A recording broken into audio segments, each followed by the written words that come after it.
Preste muita atenção nessa reportagem, porque existe uma narrativa sendo empurrada para milhões de brasileiros neste exato momento. A narrativa de que a investigação americana contra o Brasil seria apenas uma consequência da atuação dos irmãos Bolsonaro. O problema é que quando analisamos os documentos oficiais, a história que aparece é muito maior, muito mais complexa e muito mais preocupante do que isso. O governo Lula tenta vender uma narrativa conveniente, a de que a investigação americana da seção 301 seria resultado de uma suposta traição dos irmãos Bolsonaro, como se Flávio ou Eduardo tivessem pedido uma intervenção dos Estados Unidos contra o Brasil. O que eu quero dizer com isso é que esse filho do Bolsonaro consegue ser pior do que ele.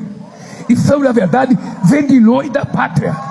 Foram pedir para que um país estrangeiro se intrometesse nas decisões brasileiras. Mas isso é falso, raso e serve apenas para esconder o conteúdo real da investigação. O que está acontecendo não é apenas uma disputa entre Lula e Bolsonaro. Também não é apenas uma discussão sobre tarifas comerciais. O que está em jogo envolve tecnologia, poder econômico, influência política, sistemas financeiros, grandes empresas globais e uma disputa geopolítica cada vez mais intensa entre Estados Unidos e China. E para compreender essa história, é preciso começar por um fato que praticamente desapareceu do debate público. A investigação da seção 301 não nasceu de um discurso eleitoral brasileiro. Ela foi aberta oficialmente em 15 de julho de 2025 pelo Escritório do Representante de Comércio dos Estados Unidos para apurar práticas do Estado brasileiro consideradas prejudiciais ao comércio americano. Durante meses, houve coleta de informações, comentários públicos, audiências, manifestações de empresas, entidades,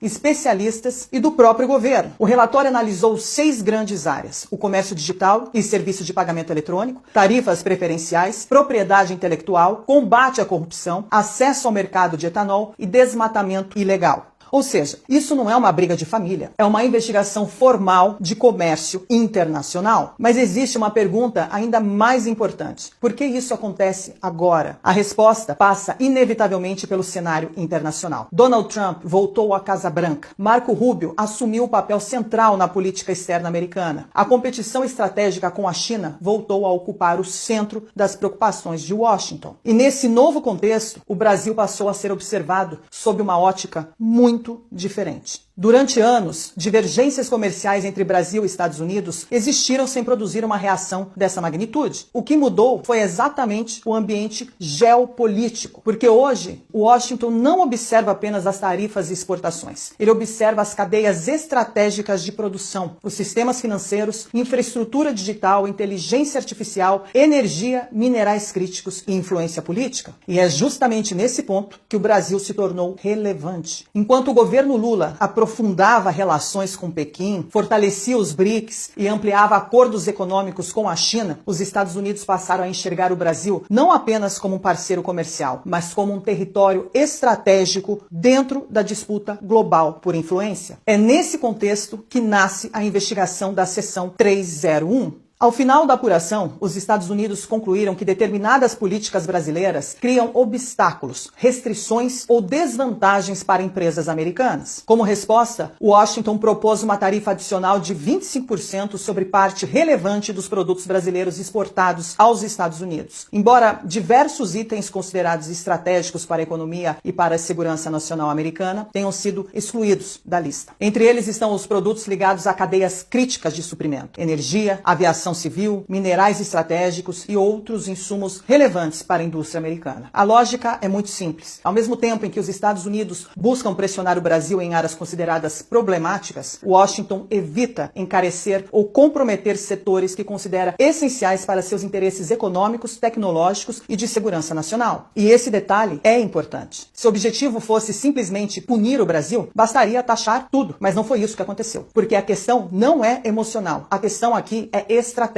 E é justamente aqui que começam os pontos mais sensíveis